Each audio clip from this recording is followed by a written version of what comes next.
Voltei mais cedo, vi o carro dela e ouvi meu marido me humilhar. Minha decisão os destruiu. A frase saiu da minha boca antes que eu percebesse, como se contar para alguém aliviasse o peso que me apertava o peito. O prédio estava encharcado, a chuva batia no capô do carro, formando pequenas correntes que iam desaparecer na sarjeta. Eu parei o carro na rua, desliguei o motor e fiquei ali, sentada, olhando aquela placa familiar, B15, e o brilho metálico do carro dela. Não era um detalhe qualquer, era a confirmação silenciosa de que algo que eu temia já tinha acontecido muitas vezes. O carro pertencia a Anaía, a mesma que sempre sorria demais nas festas de família, que arrumava o cabelo como se tivesse combinado cada fio com o ambiente. O mesmo perfume que eu conhecia de olhos fechados, Coco Mademoiselle, doce e cálido, uma sombra de sofisticada traição. Meu corpo inteiro se lembrou de cheiros que não eram meus e de noites que eu imaginava vazias. A ficha caiu em câmera lenta. Fiquei ali 2 minutos exatos, contando como quem conta passos em uma escada até chegar ao topo. 2 minutos para decidir se vinha para casa e fazia uma cena, se batia a porta com fúria e gritava até a garganta falhar, se aceitava aquilo e tentava negar a dor. 2 minutos para escutar, através da parede, a voz dele, meu marido, Cachés, diminuindo a minha existência em palavras. Não houve beijos, apenas algo muito pior. Humilhação verbal. As palavras cortavam como lâminas. Abri a porta do prédio silenciosamente. Cada degrau foi um segundo a mais antes do confronto. A luz do corredor projetava sombras longas. O apartamento parecia exatamente igual por fora e absolutamente diferente por dentro. Ao chegar perto do meu quarto, ouvi o som vindo do que até então eu chamava de nosso espaço.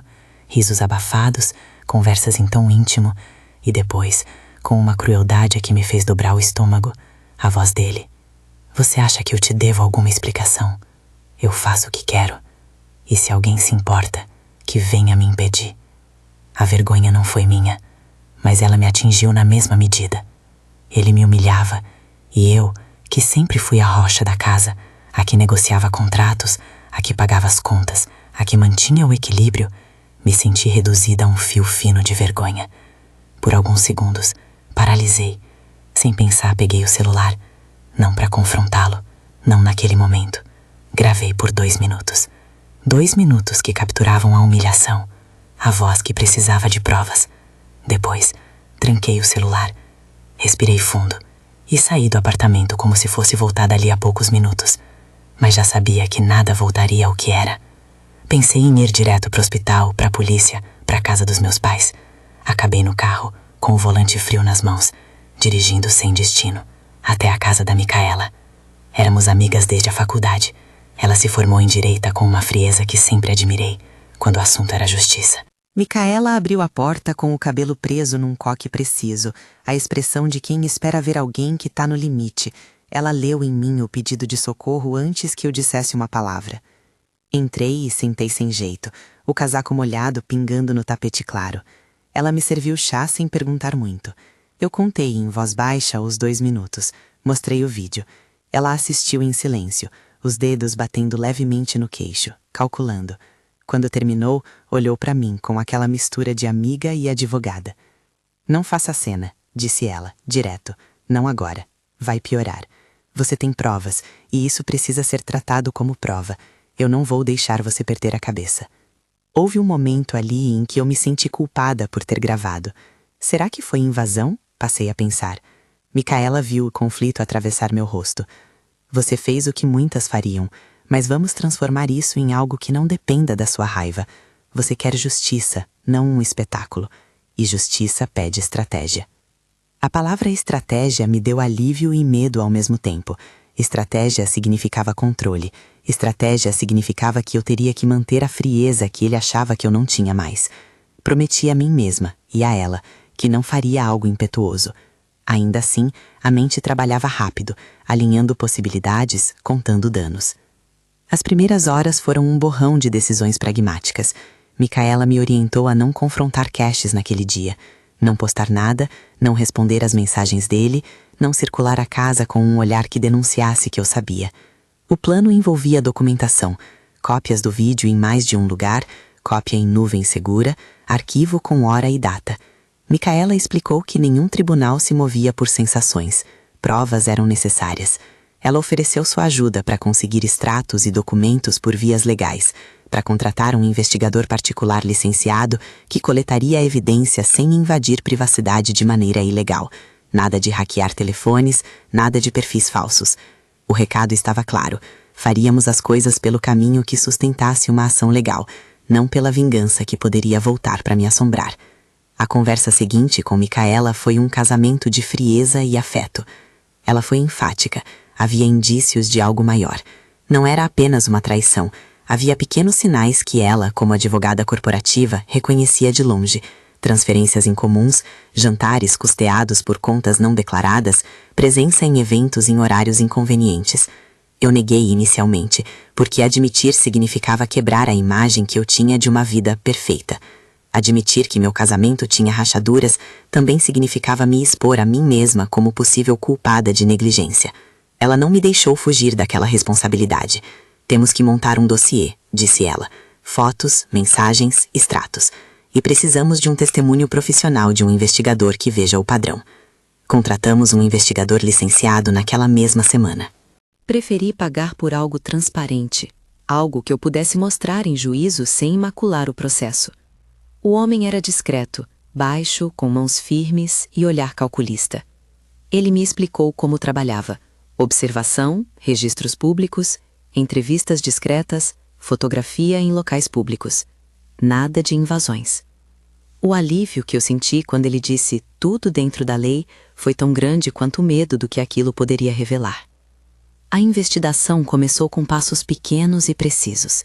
O investigador trouxe fotos de lugares onde Anaya havia sido vista com caches em horários que coincidiam com reuniões de trabalho que ele alegava ter.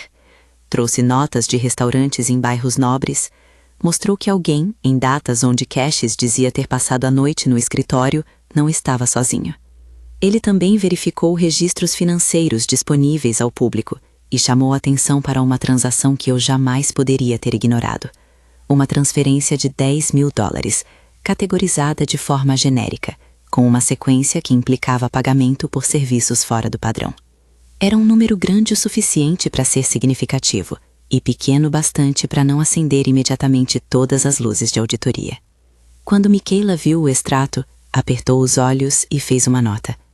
Isso pode ser um padrão de pagamento recorrente, ocultado, disse ela. Precisaremos do banco e de uma ordem judicial para obter os extratos completos. E precisaremos mostrar que há motivo provável para isso. A cada novo elemento, a minha frieza crescia.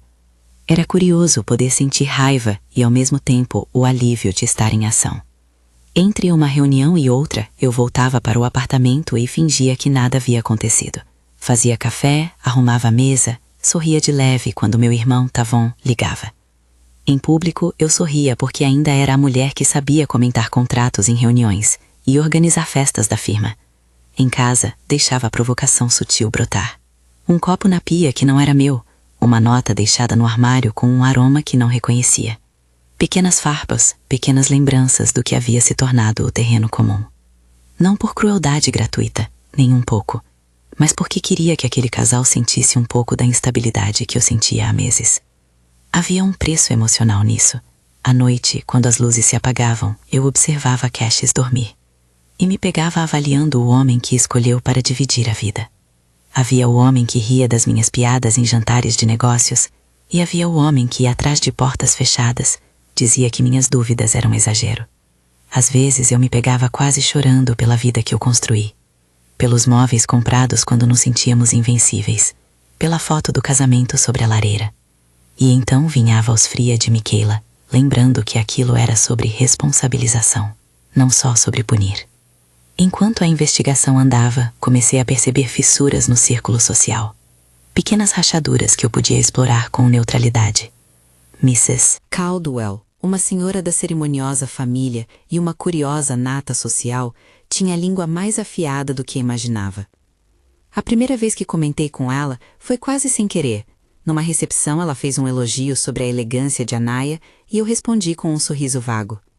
Alguns dias depois, uma observação aparentemente inofensiva saiu da boca dela. Sabe, Zara, Algumas coisas não se encaixam. Às vezes a gente vê muito com os olhos fechados. A frase circulou como brisa. Não contei a ela tudo, óbvio, mas deixei que a semente da dúvida fosse plantada. Não gosto de usar as pessoas como peças, mas entendi que a opinião pública pode ser um motor tão implacável quanto a justiça formal. A reputação, especialmente quando se apoia em status e aparência, é frágil. E eu também era frágil. Esse paradoxo me apunhalava. Eu manipulava a narrativa social porque sabia que ele valorizava aquilo mais do que me valorizava. Era um jogo sujo, feito em meio a uma batalha que eu não escolhera começar, mas que, uma vez iniciada, exigia de mim escolhas duplas: agir com ética e agir com eficácia. Em uma tarde de sexta, o investigador me entregou um envelope com fotos. No fundo, havia um nó no estômago que eu nunca havia sentido antes. Não exatamente dor, mas a convicção de que agora eu tinha algo concreto para enfrentar. Havia imagens de Cassius e Anaya em um restaurante discreto, rindo, mãos sobre a mesa, o rosto dela iluminado. Havia uma foto onde parecia que ele a puxava perto em meio à multidão, e outra onde ela segurava uma taça de vinho quase idêntica à que eu tinha em casa. Junto às fotos, um relatório com horários, endereços e notas de observação. E, encostado nesse envelope, uma cópia parcial do extrato que mostrava a transação de $10.000, com datas que coincidiam. Abri o envelope na cozinha, com as mãos tremendo. A sensação era de abrir um objeto que poderia explodir e me queimar por dentro. Coloquei as fotos sobre a mesa, uma ao lado da outra, como um mapa do que havia ocorrido. Não foi vingança no sentido raso. Foi reconhecimento de que meu casamento tinha sido corroído por sutilidades que eu não percebera quando estava ocupada demais para olhar. Foi ali que decidi não mais ser passiva. Decidi que aquilo não poderia permanecer um segredo que me consumia. Mas também decidi, com consciência clara do que Micaela repetia, que minha resposta precisava ser sustentada por justiça. Não queria ser a mulher que, ao descobrir a traição, se tornava apenas uma pequena figura de memórias amargas. Eu queria antes ser a mulher que transformou dor em reestruturação. Havia, claro, um eco de vingança contida em tudo isso. Quem me conhece bem sabe que eu não sei viver sem organizar as coisas à minha volta. Mas tentei, o tempo todo, manter a linha tênue, trabalhar com provas, recorrer a vias legais e usar, quando necessário, a pressão social de forma a expor a verdade. Nos dias que se seguiram, a vida se tornou uma coreografia de normalidade e sigilo. No trabalho, eu fechava contratos, liderava reuniões, sorria para clientes. Em casa, ensaiava indiferença. Minha cama tinha o cheiro de lençóis limpos e por baixo o gosto amargo de algo que eu havia perdido. A Naya começou a aparecer mais em ambientes que eu frequentava. Compras, consultas estéticas, um sorriso sempre no lugar de um abraço. A aparência era sua maior arma. Eu, por minha vez, comecei a documentar pequenos incidentes. Bilhetes que desapareciam, roupas na secadora que não eram minhas, mensagens de texto que surgiam com horários estranhos. Alguns desses elementos eu consegui por vias legais, outros vieram do investigador. Em todos eles havia um fio vermelho que, quando puxado, prometia abrir um emaranhado maior. Tavon, meu irmão, sentiu antes de qualquer um. Ele sempre foi sensível a detalhes, mais observador do que eu quando se tratava de emoções. Na primeira vez que o vi depois do vídeo, percebi que seu olhar não conseguia esconder a confusão. Ele me perguntou direto: "Você quer que eu saiba?" E eu disse: "Preciso que você saiba, porque você está no centro disso também. Não apenas por ser meu irmão, mas porque as consequências atingirão a família." Ele ficou em silêncio, com a voz trêmula. Eu pensei que... Ele começou, e não terminou. A decepção dele me queimou mais que qualquer palavra de Cassius. A presença dele, no entanto, foi uma força inesperada. Ao invés de fomentar mais dor, Tavon me trouxe histórias sobre o que sentia. Parecia que, ao mesmo tempo em que o traíam, havia um impulso em nossa família para arcar com a verdade e recomeçar. Isso me deu coragem. Eu queria que meu irmão não visse o pai que amava desaparecer em desgraça sem um campo limpo para cultivar o que viria depois. Houve noites em que me peguei pensando no custo moral das minhas ações. Eu sabia que ao plantar dúvidas, ao espalhar rumores com a ajuda de Mrs. Caldwell e outros, eu cruzava uma linha tênue entre expor a verdade e destruir reputações por vingança. Micaela já havia me advertido, e eu repeti para mim mesma as palavras dela: justiça, não espetáculo. Ainda assim, muitas vezes, quando olhava o vídeo e ouvia as palavras dele, eu cedia a uma sensação de que merecia ver aquela imagem cair. Isso me assustava. Eu não queria virar a pessoa que se alimentava da ruína alheira. Queria apenas uma saída para mim e para os que dependiam de mim. Na semana em que os elementos começaram a se alinhar, surgiu uma oportunidade, um evento beneficente no Lotus Lounge, frequentado por executivos e agentes políticos. Era sofisticado, discreto, o tipo de ambiente onde reputações se fortaleciam ou desmoronavam em silêncio. Para mim, era perfeito. Um lugar público, porém controlado, onde se eu decidisse agir, haveria testemunhas. Planejar uma exposição ali poderia ser o ponto onde minhas provas se encontrassem com a reação pública de maneira inegável. Mas planejar aquilo significava cruzar a linha entre a ação legal e orquestrada humilhação. Eu reconheci a responsabilidade e o risco. Antes de decidir qualquer coisa, finalizei 2 ações essenciais: garantir que os arquivos do vídeo e das fotos estivessem seguros e que Micaela tivesse uma cópia com hash e data para autenticação, e conseguir mais um documento que vinculasse caches a despesas que não constavam em nossas finanças. Conseguir esse documento exigiu uma ordem judicial, e Micaela trabalhou com uma diligência implacável para consegui-la. Eu me senti vulnerável ao depender do sistema, mas também aliviada por seguir uma via que fortalecia o caso. Nas noites que antecederam o evento, eu dormia pouco. A mente não me deixava. Quantas pessoas seriam impactadas? E se eu errei ao confiar em minhas suspeitas? E se o meu próprio desejo de retaliação tivesse me cegado para algo maior? Questionava-me. A resposta veio na forma de um equilíbrio frio. Eu tinha provas, testemunhas e um caminho legal. Isso, por si só, era a linha que dividia a vingança da justiça.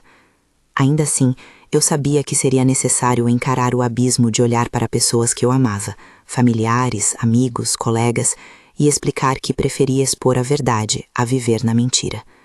Houve uma tarde, enquanto revisava os arquivos com Micaela, em que me permiti fraquejar. Fui para a sacada, deixei a chuva lavar o rosto como se pudesse tirar de mim a vergonha e deixar apenas a determinação.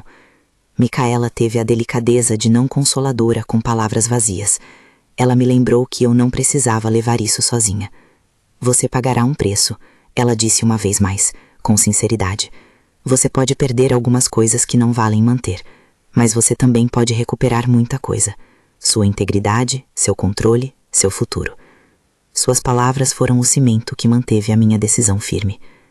Reunimos o dossiê, o vídeo dos 2 minutos, as fotos do restaurante, os extratos contendo a transferência, o relatório do investigador e uma análise timeline que mostrava as correspondências entre as datas dos pagamentos e os encontros. Micaela assinou cada documento, adicionou notas de como obteríamos ordens judiciais se necessário e sugeriu que, antes de qualquer exposição em público, deveríamos conversar com Tavon e com a família imediata para preparar o terreno emocional. Eu concordei. Não queria que isso desmoronasse tudo sem um suporte firme. E foi aí que, pela primeira vez desde que descobri, senti a calma de quem já decidiu. A calma não era a serenidade, era a frieza de quem sabe o que precisa ser feito e aceita a responsabilidade do que ocorrerá. Planejei um encontro com Tavon no mesmo Lotus Lounge, não para expor imediatamente, mas para mostrar a ele o que eu tinha e ouvir sua reação. Precisava do irmão comigo, não apenas como vítima, mas como testemunha, e se aceitasse, aliado. Na manhã do dia em que tudo poderia começar a desabar, organizei minha bolsa com cuidado, uma cópia do vídeo em um pendrive lacrado, o relatório do investigador impresso, uma cópia do extrato. Agarrei o casaco e olhei para a porta do apartamento uma última vez. Vi o reflexo do espelho, a mulher de 35 anos que sempre contou com a própria competência. Não havia sangue nos olhos, havia apenas determinação. Antes de sair, porém, houve uma última coisa que me surpreendeu. Um bilhete pequeno, esquecido sobre a mesa de cabeceira dele. Não estava endereçado a mim. Tinha uma caligrafia que reconheci vagamente. Havia nela um pedido quase implícito de segredo, a mesma que eu mesma poderia ter escrito havia anos, e isso me caiu como uma pedra no peito. Eu sabia que, ao expor, muito mais do que um casamento cairia. Carreiras, amizades, reputações inteiras poderiam ruir. Com o bilhete na mão, respirei e saí de casa. A chuva havia parado. O mundo parecia lavado, mais claro. Não por redenção, mas por realismo. Na rua, o carro de Anaya ainda ocupava a B15, parado num silêncio que agora me parecia cúmplice. Tudo estava pronto para ser puxado, mas eu ainda não havia revelado o que tinha. Ainda não era o momento do grande estrondo. Ainda faltava uma peça. A reação de quem também fora ferido por aquilo. Especialmente Tavon. Entrei no Lotus Lounge tentando parecer casual. A iluminação era baixa, com luzes que recortavam os rostos em ângulos que podiam esconder intenções. O som ambiente abafava as vozes e permitia que segredos fossem trocados sem muito medo. Vi-o sentado num canto, o perfil endurecido, as mãos inquietas. Ao perceber minha presença, levantou-se sem rodeios. Sentei, coloquei o copo de água sobre a mesa e respirei. "Você viu?" Foi a primeira pergunta que ele fez, sem mecer uma sombra de teatro. "Sim", respondi. "Eu tenho provas. Quero que você veja antes de qualquer coisa." Coloquei o pendrive sobre a mesa, como quem deposita uma arma neutra. Ele o pegou com mãos firmes e, por alguns segundos, olhou para mim como se buscasse um convite para ceder à fúria ou oferecer consolo. Eu não ofereci nem o primeiro nem o segundo. Ofereci a verdade. "Se você estiver pronto", disse ele, "eu quero ouvir tudo. Quero ver tudo." E eu estava pronta. Entretanto, mesmo naquele momento, havia algo que ainda retinha a minha ação. A consciência de que, uma vez que esse cordão fosse rompido, não haveria volta. Haveria ruína para alguns e libertação para outros. Pensei em minha mãe, em Tavon, em Micaela. Pensei em minhas contas, em minha carreira. Pensei também no preço moral de tudo aquilo. Coloquei o pendrive no laptop que havíamos trazido, com extremo cuidado. As imagens surgiram na tela, os 2 minutos que eu guardara como prova. As vozes, as palavras, a humilhação. Tavon fechou os olhos ao ouvir. Não houve gritos. Apenas o som de uma queda íntima, quando alguém percebe que um ídolo é apenas humano demais. "O que você quer que eu faça?" ele perguntou, depois de um tempo. A pergunta era o gatilho final para a decisão que eu já havia tomado. Podia optar por uma ação imediata e pública. Podia processar.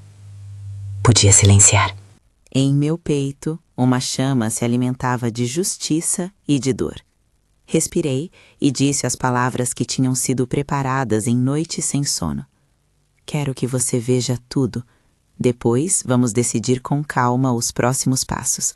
Não quero que isso vire um espetáculo pessoal." Respondi. "Quero que seja uma exposição que deixe consequências reais. Trabalho, finanças, casamento, tudo o que depende da credibilidade dele." Tavon me olhou como se desde o início não esperasse outra resposta. Havia uma dor branda em sua expressão, mas também uma espécie de aprovação. "Então vamos montar isso direito", disse, "com a Micaela, com o investigador. Sem pressa", acrescentou, e eu soube ali que tinha o irmão ao meu lado.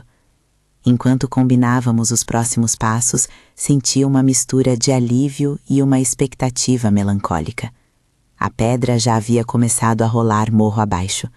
Ainda não sabia quem sofreria mais, nem em que medida. Só sabia que uma decisão minha, tomada na frustração de um corredor molhado, 2 minutos de gravação, havia desencadeado um processo que mudaria vidas. Pediu-me para aguardar, e eu aguardei. As peças estavam assentadas, os aliados chamados. A tempestade agora estava madura. Ainda havia planos a traçar, testemunhas a serem convocadas, detalhes legais a serem amarrados. Mas por dentro, senti que aquele era um momento em que a vida que eu conheci se diluía. Eu não era mais a mulher que fingia ignorância. Eu era a mulher que escolhera exigir contas. Quando nos levantamos para sair, Tavon seguiu em silêncio. Na rua, o ar tinha um frescor cortante, como se o mundo respirasse mais fundo antes do golpe. Vi, uma última vez, o carro na vaga B15. A visão era tão ordinária quanto devastadora. Anaya, Cassius, eu e a família inteira. todos atores de um drama que eu tinha decidido dirigir. E pela primeira vez desde que voltei mais cedo e ouvi a humilhação, senti que poderia haver reparação. Mas era apenas o começo. Saí do Lotus Lounge com a sensação de que algo irrevogável se movia no ar. Não foi uma ação impulsiva, foi a sensação grave de que uma decisão tinha perfurado o equilíbrio de anos. Nas semanas seguintes, o plano que havíamos costurado com tamanha frieza começou a ganhar corpo em detalhes que eu ainda não queria ver. Comunicações formais, testemunhas alinhadas, ordens judiciais assinadas e o silêncio tenso de quem espera o momento de apertar o gatilho. Micaela foi implacável na pedra fundamental. Tudo documentado, tudo legal, sem excesso, sem espetáculo. Repetia isso como um mantra. Eu concordava, mas havia outra corrente agindo em mim, mais primitiva, mais humana. A vontade de assistir ao desmoronamento público. A linha entre a necessidade de responsabilização e a tentação de humilhar era tênue. Eu não a cruzei por acaso. Cruzei sabendo que pagaria um preço por cada passo mais obscuro. E paguei, mas não antes de construir uma muralha de prova que tornasse impossível que eles simplesmente ignorassem. A primeira frente que abrimos foi a administrativa. Micaela, com sua rede e experiência, protocolou no dia seguinte uma denúncia anônima com parte do dossiê no departamento de compliance da empresa onde Cashes ocupava uma posição de confiança. Não incluímos tudo ali, isso seria arriscado, mas o suficiente para que o departamento interno acionasse uma verificação preliminar. Enquanto isso, pedi que Tavon aguardasse minha sinalização antes de qualquer reação pública. Precisávamos do irmão sóbria e firme, não perdido pela dor. O processo foi mais silencioso do que eu imaginara. Em uma manhã de terça, fui acionada por uma mensagem curta. Convoquei uma reunião da direção. Vem agora. Era Micaela. Senti o estômago apertar. Entrei na sala de reuniões, onde, por trás das portas opacas, se desenrolava o primeiro colapso institucional. Aquele prédio onde por anos se tomavam decisões e se assinavam contratos que eu conhecia bem, de repente virou um terreno de incertezas. Pessoas que jamais haviam olhado para nós com julgamento, agora analisavam papéis, conferiam datas e telefonavam em voz baixa. No final daquele dia, ouvi pela primeira vez o nome dele sendo chamado não como meu marido, mas como suspeito, em uma conversa formal. Almocei com Tavon e a tranquilidade do restaurante me pareceu um cenário teatral. Ele não conseguia olhar para mim sem que a pergunta dolorosa pairasse nos olhos. Você acha que devemos ir adiante? Eu não hesitei. Sim, com cuidado, com provas, com pedaços suficientes para que a verdade não se perca. Uma coisa que aprendi durante o processo é que reputação e poder são frágeis quando se prova que a linha entre o público e o privado foi usada para benefício próprio. Em questão de dias, as ações colaterais começaram.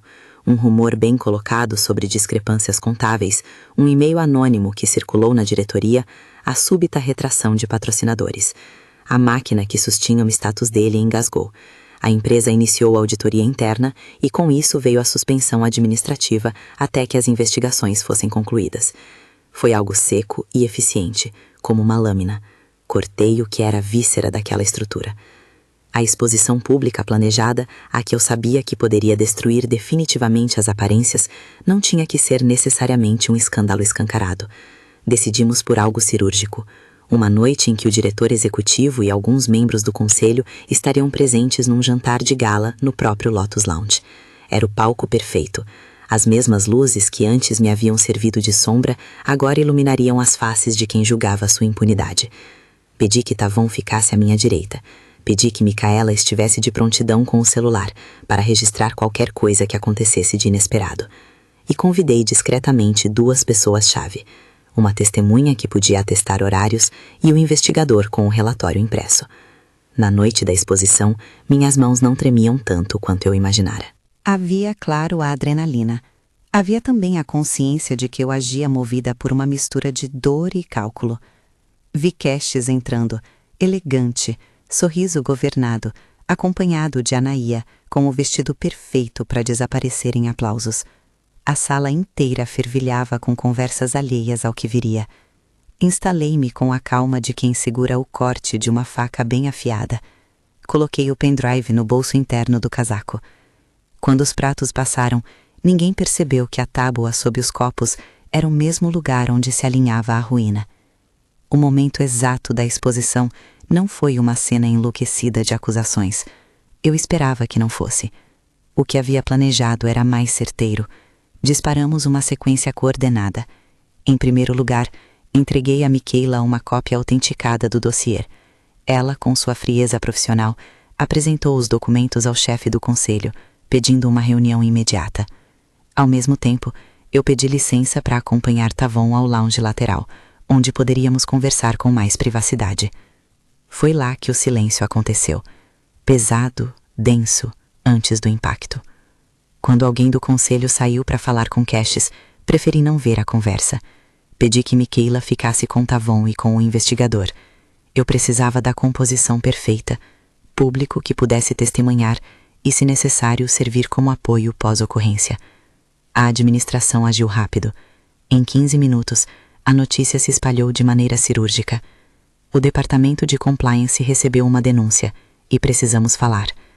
Cassius foi chamado para fora. Em público, em meio a taças de vinho e risos corteses, ele foi colocado em posição de acusado.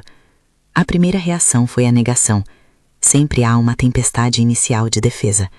Depois a procura por justificativas. Depois o silêncio. A cena no salão principal foi ainda mais devastadora por sua banalidade. Anúncios formais foram feitos. Pessoas que faziam questão de estar ao lado dele agora desviavam o olhar.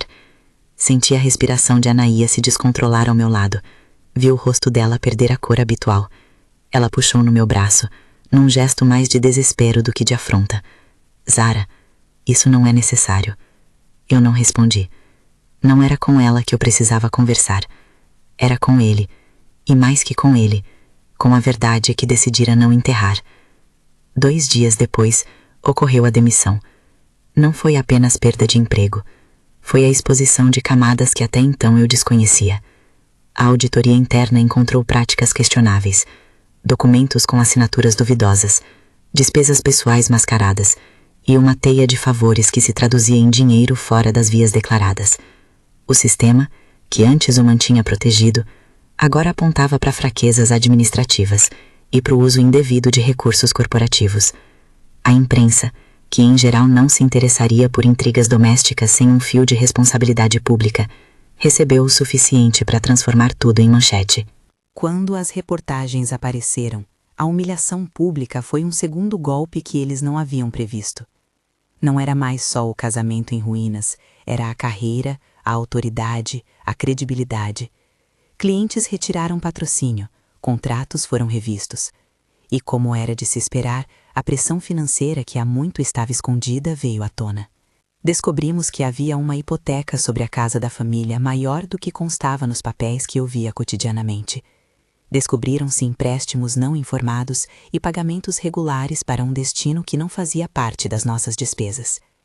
A consequência foi um estrangulamento financeiro que transformou uma vida confortável em uma sequência de exigências e cobranças. Anaia, por sua vez, viu sua imagem social ruir em velocidade quase maior que a dele. Pessoas que até então haviam se esforçado para sorrir com ela em eventos começaram a evitá-la, sussurrando nas traseiras de recepções. Ela recebeu mensagens frias de amigas que antes a cumprimentavam calorosamente. A exclusão social é uma punição que corrói mais do que bate de frente. Ela age como uma substância lenta que dissolve apoio e confiança. Em certos momentos, senti um remorso estranho, misturado com a sensação de justiça. Ela é uma mistura que me surpreendia. Não me deixei levar por ela, mas reconheci sua presença. O processo legal público se intensificou. Micaela preparou-se para movimentos judiciais, reforma de separação patrimonial, pedido de prestação de contas e, claro, o processo de divórcio. Não havia apenas emoção no papel. Havia também cálculo, a necessidade de separar bens, de proteger os interesses da família e de garantir que ele não pudesse simplesmente se escorar em manobras para preservar ativos que já não estavam mais alinhados à transparência. Houve momentos de negociação fria, houve cartas e contracartas. Houve um ponto no qual percebi que eu havia iniciado algo que me levaria por meses de contestações e audiências. E ainda havia a dor familiar. Tavon, que antes havia aceitado meu convite para ser testemunha, precisou de espaço. A figura paterna que amava agora era um homem reduzido diante do tribunal social e jurídico. A família se quebrava de formas que eu não imaginara. Conversas se tornaram curtas. Festas outrora celebradas passaram a ser evitadas. Havia uma vergonha que ninguém sabia exatamente onde colocar. Eu fui acusada por uns de ter exagerado, defendida por outros que entenderam que a verdade doeu, mas precisava ser dita. A complexidade dessas reações me trouxe noites de insônia. Quando finalmente o divórcio foi protocolado, eu senti como se uma parede tivesse sido colocada entre o que fui e o que continuaria a ser. Não foi só o ato legal. Foi a sensação de cortar um nó que havia sido ancorado à minha vida por anos. Era um fechar de porta. Eu me senti liberada e ao mesmo tempo vazia. Havia palavras que nunca mais trocaríamos, pequenos rituais que sumiriam, e o mapa da minha intimidade completamente redesenhado. Documentos financeiros mostraram segredos que me feriram mais do que as palavras dele no corredor. Contratos assinados em nome da empresa, despesas pessoais encobertas como viagens de trabalho, pagamentos por serviços questionáveis. Micaela fez questão de colocar tudo em ordens judiciais com cuidado. A sensação de ver o papel assinado e validado pela lei foi, paradoxalmente, uma mistura de alívio e frieza. Eu não queria vingança, eu queria contas. E as contas vieram. O impacto social se espalhou de maneiras que eu não conseguia controlar. Pessoas que antes admiravam o casal prendiam-se a boatos e a versões. Alguns amigos distanciaram-se, alarmados pela exposição. Outras relações se fortaleceram. Figuras como a mãe, a irmã de Tavon e outros parentes próximos vieram com gestos práticos de apoio. A família, que parecia às vezes um telescópio de julgamento, reorganizou-se em volta do que restou. E eu, no centro disso, fui aos poucos definindo o que manteria e o que precisaria ser deixado ir. A decisão de vender a casa, que eu e ele havíamos comprado juntos, que fora palco de tantas memórias aparentemente indestrutíveis, foi dolorosa, mas necessária. Não era só uma operação financeira, era um símbolo de encerramento. Colocar aquelas portas no mercado foi como abrir ao público uma ferida privada. Recebi propostas, visitas, olhares curiosos de pessoas que queriam reconstituir uma história que eu havia atribuído a um passado que já não me pertencia. Quando a casa foi vendida, senti o impacto físico da perda como um peso que caía, e ao mesmo tempo um alívio surpresa. As chaves que eu devolvia eram também um ponto final. Com o dinheiro da venda, reorganizamos as dívidas. Paguei o que precisava ser pago, guardei o que podia ser guardado e comprei um apartamento menor, modesto, mas só meu. O espaço era menor em metros, mas maior em possibilidade. A casa menor foi quintada com cores que eu escolhi sem consultar ninguém. Cada objeto que entrei ali foi escolhido como um ato de reconstrução. Não foi instantâneo. Havia noites em que a ausência dele era tão grande que eu sentia um vazio físico. Mas também havia manhãs em que eu acordava sentindo que a respiração vinha mais fácil. A liberdade tem esse preço. Ela vem com um vazio que precisa ser preenchido por algo novo. O processo de reconstrução também envolveu reestabelecer a confiança profissional. No trabalho houve um período de adaptação. Alguns clientes se afastaram por medo de se envolverem com uma executiva cujo nome aparecia em manchetes. Outros, ao contrário, mantiveram contato e ofereceram oportunidades. Não deixei que o episódio me definisse como incapaz. Havia, claro, dias de insegurança, mas também havia projetos que me absorviam e me devolviam a sensação de valor. Tavon e eu nos aproximamos de maneira inesperada. As conversas que antes eram superficiais tornaram-se profundas. Ele passou a morar conosco por um tempo, não por pena, mas por escolha. Queria reconstruir a ideia de lar de forma competente e honesta. Havia momentos de raiva compartilhada. Havia também risadas curtas que vinham como sopros de ar, como se estivéssemos aprendendo a respirar juntos novamente. A relação entre irmãos, que eu sempre tivera por base, tornou-se agora um pacto, de proteção mútua, de vigilância contra escolhas que nos destruíssem, de valorização do que realmente importava. Houve também o aspecto legal que consumiu meses de nossa energia, prestação de contas, audiências, negociações sobre bens. Michael, perdoem o deslize, quero dizer Micaela, esteve comigo em todas as audiências importantes. Sua presença foi mais que técnica, foi suporte moral. Ela me apresentou argumentos que reduziram o impacto financeiro que eu poderia sofrer. Em algumas sessões, a defesa tentou jogar com a narratividade, transformar tudo em um caso de vingança feminina ou vontade de humilhar. Mas os documentos e a ética formal que havíamos montado davam solidez às nossas alegações. Em outras palavras, a narrativa da vítima magoada não sustentava uma ação judicial. As provas sustentavam. Não vou mentir, paguei um preço. Amigos se perderam, padrões antigos de convivência sumiram. Há momentos em que me pergunto se haveria outro caminho menos destrutivo, menos público. Mas toda vez que reflito sobre o que me trouxe até aqui, as palavras que ouvi pelo corredor, as noites em que me senti desprezada e reduzida, eu entendo que permanecer na sombra não seria uma alternativa honesta para a vida que queria construir para mim e para minha família. A Naya tentou reagir. Enviei por vias formais notificações para que parasse com comentários difamatórios. Alguém que foi meu rosto conhecido no lar agora usava as redes e eventos para tentar reviver sua reputação.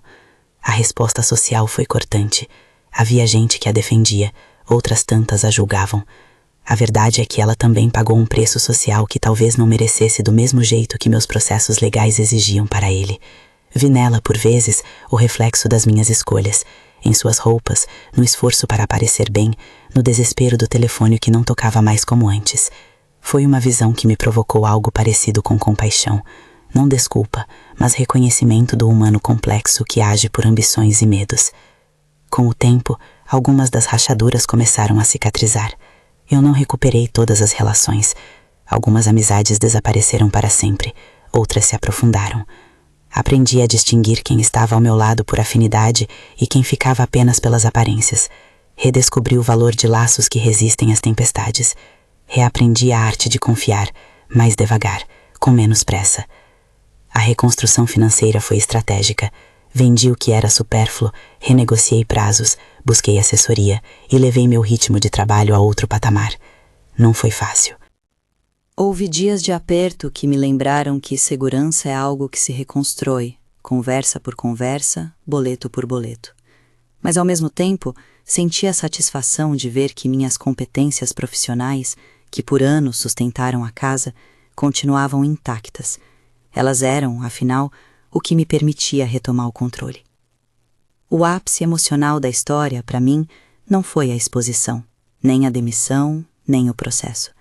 Foi uma tarde fria em que fui à loja de móveis comprar um sofá para o novo apartamento. Fiquei parada em frente à janela, cheia de possibilidades, como se cada tecido fosse um plano de vida. As escolhas pareciam menores, mais honestas. Paguei parcelado. Senti, ao colocar o primeiro travesseiro no sofá, que aquele espaço menor era finalmente um lugar que eu poderia chamar de meu, sem dó e sem culpa. Meses depois, quando tudo parecia ter encontrado um ritmo diferente, encontrei-me numa conversa com minha mãe. Sentadas num café, de mãos aquecendo xícaras, falamos sem pressa sobre recomeços. Ela me disse, com aquela paciência que só quem conhece gerações pode ter: você fez o que achou certo. Talvez não fosse perfeito, talvez tenha doído, mas você não deixou de ser você. Havia nas palavras dela uma autorização para seguir em frente sem carregar a culpa como se fosse um manto permanente. O processo judicial chegou ao fim com termos que me permitiam reestabelecer a segurança material e emocional. Não tornei a vida dele impossível por prazer. Procurei garantir que ele arcasse com as consequências de escolhas que ultrapassaram o limite da razão e da ética. A justiça, quando corretamente aplicada, tem essa função: restituir o mínimo de ordem. Para mim, foi importante que não houvesse cena grotesca de humilhação. Preferi que o resultado fosse consequência das ações, e não um espetáculo. Houve uma sessão em que precisei testemunhar e ver Cassius pela primeira vez após tudo. Ele olhava para mim de um jeito que já não reconhecia, talvez porque seus olhos haviam sido privados da aura que eu, em algum tempo, lhe dera. Não houve gritos, houve tentativas de minimizar. Essas tentativas soavam cada vez mais vazias. O homem que um dia me jurou amor agora parecia pequeno, reduzido à própria incapacidade de assumir responsabilidade. Senti certa tristeza. Senti também um alívio curioso. Uma relação se encerrou onde devia. No fim, a expressão que mais me acompanha é a de autonomia. Eu reconstruí uma rotina com Tavon. Voltamos a almoçar juntos nos fins de semana, conversamos sobre pequenas coisas e grandes metas. Micaela ganhou um lugar especial no canto das lembranças. Ela não foi apenas minha advogada, foi minha guia e por vezes meu farol. Minha mãe aprendeu a dormir sem a inquietude que me acompanhava nos primeiros meses. Minha vida, aos poucos, tornou-se um tecido novo, menos rebuscado, mas mais sólido. E a lição, que deixo clara não como consolo, mas como verdade, decidi destruir uma estrutura que era podre porque acreditava que a omissão seria mais destrutiva. Não digo que foi a única escolha possível, digo que para mim foi a escolha que me permitiu ver meus valores preservados. A consequência foi que vidas foram abaladas, algumas talvez injustamente. A consequência foi que paguei com relações e noites mal dormidas. Mas também ganhei liberdade, honestidade e a capacidade de dizer quem eu era sem sombras. Hoje, quando passo pela rua onde o B15 já não me pertence mais, não sinto uma explosão de alívio nem de tristeza fulminante. Sinto o peso reduzido a algo humano. O carro dela não está mais ali. O que restou foi a clareza de que uma decisão, tomada em 2 minutos, poderá desencadear um processo que transforma destinos. Minha decisão os destruiu, sim, mas não foi um ato de prazer sádico. Foi uma tentativa de criar espaço para uma vida possível. Sei que há leitores que me julgarão, classificando minhas ações como frias ou cruéis. Sei também que há quem me agradeça por não ter tolerado a mentira. Não busco absolvição, apenas testemunho que agir exigiu coragem e responsabilidade. Paguei o preço moral de manipular narrativas sociais. Igualmente, fui prudente em não ultrapassar a linha da ilegalidade. Em cada ponto onde a tentação vinha, lembrei-me das palavras de Micaela: justiça, não espetáculo. E foi assim que mantive o foco. No crescimento da minha nova rotina, a cada novo passo, reafirmo a autonomia. Eu trabalho, eu pago minhas contas, eu celebro pequenas vitórias. Quando me perguntam se eu recomendaria a quem está sendo traído a trilhar o mesmo caminho, respondo com cautela. Digo que o caminho que escolhi foi duro, necessário para mim, e que não é um manual para todos. Cada situação pede discernimento, apoio profissional e, acima de tudo, um cuidado com as consequências. A vingança por vingança não é uma solução. Buscar responsabilização baseada em provas e na lei é a diferença que transforma desespero em reestruturação. Fecho essa história com a imagem que tenho gravada. A chuva do primeiro dia já não ecoa como castigo. Hoje, quando chove, eu a recebo como um renascimento. O carro B15 é apenas uma lembrança, e a humilhação que eu vi no corredor foi transformada em documento, em prova, em ação que culminou não apenas na queda deles, mas na minha reconstrução. A decisão os destruiu, e nesse processo me reconstruiu também. Se essa narrativa tocou você, compartilhe sua opinião nos comentários. Se quiser ouvir outras histórias de recomeços e escolhas difíceis, inscreva-se e volte para o próximo vídeo. Obrigada por chegar até aqui. Sua presença faz diferença.